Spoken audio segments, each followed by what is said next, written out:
Bonjour YouTube, aujourd'hui une nouvelle émission concernant, non je dis émission en fait c'est un petit épisode qui concerne les nouvelles cartes qui ont été présentées par Blizzard pour l'extension Éveil des Ombres qui sort donc dans quelques semaines. 3 cartes ont été présentées hier, on va regarder tout de suite la carte, la première que j'ai choisi de vous montrer.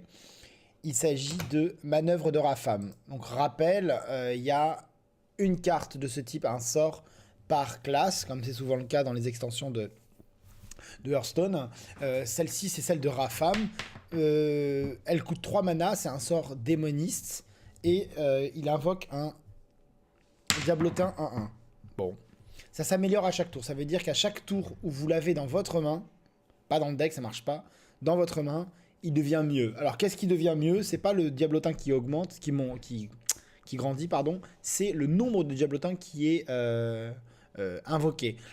Si vous avez la carte depuis un tour dans les mains, bah, la manœuvre de Rapham, pour 3 mana, invoquera 2 Diablotins 1-1, puis 3 Diablotins 1-1, jusqu'à, je crois bien, 6 Diablotins 1-1. Voilà, alors que dire de ça? Ça m'a l'air désespérément mauvais. Je suppose que les Diablotins seront des démons. Voilà, rien de plus.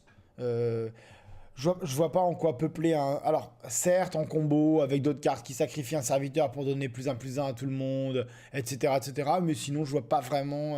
il faut une carte de ouf. J'ai pas encore trouvé de carte incroyable qui aille en combo avec. Et même, si ça allait en combo avec, faut pas oublier qu'il faut avoir la carte Manœuvre de Rapham. Non pas depuis de la top deck, ça marche pas. Parce que le but du jeu, hein, c'est bien sûr d'invoquer plein de Diablotins 1-1, mais de l'avoir en main depuis quelques tours pour que son effet soit intéressant. Donc je vois pas très bien dans quelle mesure ça peut être puissant. Même en Zo, le principe, c'est qu'il faut piocher la carte et là ce sera mauvais. Et même invoquer 6-1-1, je sais pas. Il faut trouver un truc extraordinaire. Je comprends même pas. Honnêtement, hein, même si ça coûtait 2, voire 1, j'ai l'impression que ce serait pas bien. Enfin, donc voilà, donc bon, on verra. Continuons. J'ai choisi dans l'ordre croissant de potentiel. Bon pour le moral. Alors, bon pour le moral, qu'est-ce que c'est? C'est le sort, c'est un sort laquais. Alors, les sorts laquais concerneront seulement 4 ou 5 classes, les méchants. Donc, Agatha, donc, Shaman, Docteur Boom, etc. C'est qui les autres? Bah, Rapham, Lazul, le prêtre. Rapham, c'est le démoniste. Et peut-être un dernier. Il n'y a que eux qui auront les laquais. Les laquais, qu'est-ce que c'est? C'est des petits serviteurs. Je vous les montre tout de suite. Hein, voilà. Les laquais, c'est eux. Ce sont des serviteurs 1-1 pour 1 qui ont un effet très sympa sur la partie, qui vont de moyen à potentiellement gigantesque. Vous voyez pareil dans l'ordre, hein, transforme un serviteur allié en un serviteur qui coûte 1 de plus. Ça, c'est très correct comme effet. 1-1 pour 1 qui inflige 2 points de dégâts en cri de guerre. C'est très bon. 1-1 pour 1 qui donne plus 1 d'attaque et rue un serviteur allié. Extrêmement situationnel. 1-1 pour 1 qui invoque un serviteur aléatoire coûtant 2. C'est très fort. Et 1-1 pour 1 qui découvre un sort. Alors lui, je pense que le laquais éthérien, c'est celui qu'on veut toujours avoir. Parce que c'est un 1-1 qui donne un sort au choix parmi 3. C'est quand même super bien. Voilà ce que sont les laquais.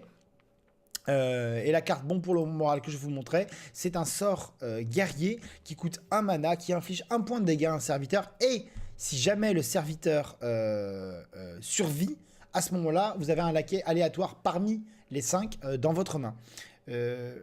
Alors, avoir un laquais, c'est globalement une bonne nouvelle. Mais alors, cette carte-là, le problème, c'est que pour 1, ça met 1. L'équivalent en extension, en édition de base, c'est pour 1 mana, c'est tourbillon, ça met 1 à tous les serviteurs. Donc mettre 1 dégât à un serviteur, généralement, c'est pour le tuer.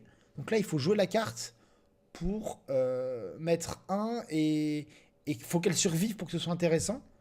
Alors certes, c'est bien sur les serviteurs du genre accès de rage, hein, pour les anciens, vous qui connaissez ça, du genre gros mâche qui se booste en attaque quand il est blessé. Mais ça m'a l'air quand même pas fou.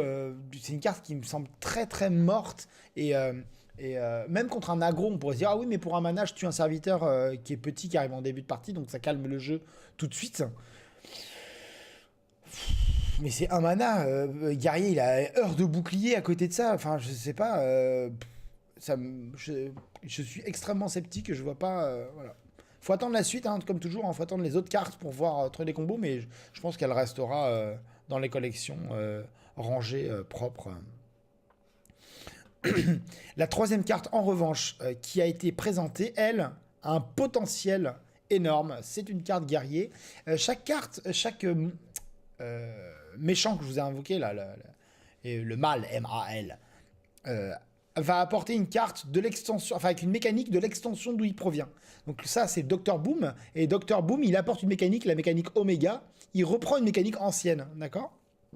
On a vu le prêtre avec sa manœuvre de l'azul, avec les mots interdits, pardon. Un sort qui coûte 0, qui dépend sous votre mana et qui a un effet. C'est une carte qui vient de là d'où vient l'azul il y a très longtemps, dans je ne sais plus quelle extension. Là, c'est un sort, c'est un serviteur 4-5 pour 4. Alors, on pense tout de suite à Yeti, le Yeti norrois, hein, le serviteur de base neutre 4-5 pour 4, sans effet, tout vanilla, comme on dit dans le Connecticut. Lui, pour 4 mana, il est 4-5 aussi, mais c'est un mecha, donc Guerrier est très content que ce soit un mecha, et jusqu'à preuve du contraire, mecha, c'est pas un défaut, il n'y a pas de cartes qui sont méchantes vis-à-vis des mechas, ou en tout cas pas utilisées, et il a en plus un cri de guerre, c'est un effet Oméga. Oméga, ça veut dire quand vous avez tous vos 10 cristaux de mana, à ce moment-là, il y a un effet très très puissant généralement. Le prêtre a un serviteur 3-4 pour 3 qui fait gagner 10 points de vie si vous avez des cristaux, etc. Donc les effets sont vraiment puissants, 10 points de vie c'est très bien. Et alors lui, 4-5 pour 4, cri de guerre, si vous avez 10 cristaux de mana, inflige 10 points de dégâts à un serviteur, ce qui veut dire tue un serviteur, grosso modo. Certes, bouclier divin meurt pas, certes, un dragon assoupi quête 12 ne meurt pas, mais généralement à 10 points de dégâts ça meurt. Donc ça fait un petit peu comme le 7-4 dragon pour 7, qui si vous avez un dragon en main mais 7, c'est un peu le même principe, sauf que là, il n'y a pas de condition, d'une part. Enfin, il faut avoir 10 mana, il faut attendre, mais il n'y a pas de condition complexe avec ce qu'on a en main, et en plus, ça va pouvoir être obtenu grâce à l'assemblage Oméga, le sort A1 qui vous dit piocher 3 mechas si vous avez 10 mana. Donc ça va être... on va être très content d'obtenir le dévastateur Oméga sur ça, ou sur les découvertes de Dr Boom lorsque son pouvoir héroïque sera le drone de livraison.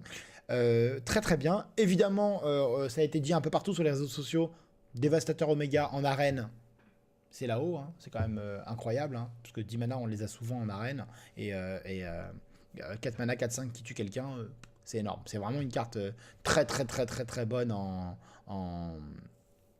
arène, forcément moins bonne en standard. Est-ce que on va la jouer de base? Je ne sais pas. On ne sait pas si on va la jouer de base. En tout cas, sur les découvertes, on sera très souvent très content de l'avoir. Tuer un serviteur, c'est un carte d'avantage énorme. Bisous à Necratal. Carte Magic Vision. Voilà, non, juste un bisou. Voilà, c'est fini pour cette revue de cartes. C'était court, il y a trois cartes seulement qui ont été dévoilées par Blizzard hier.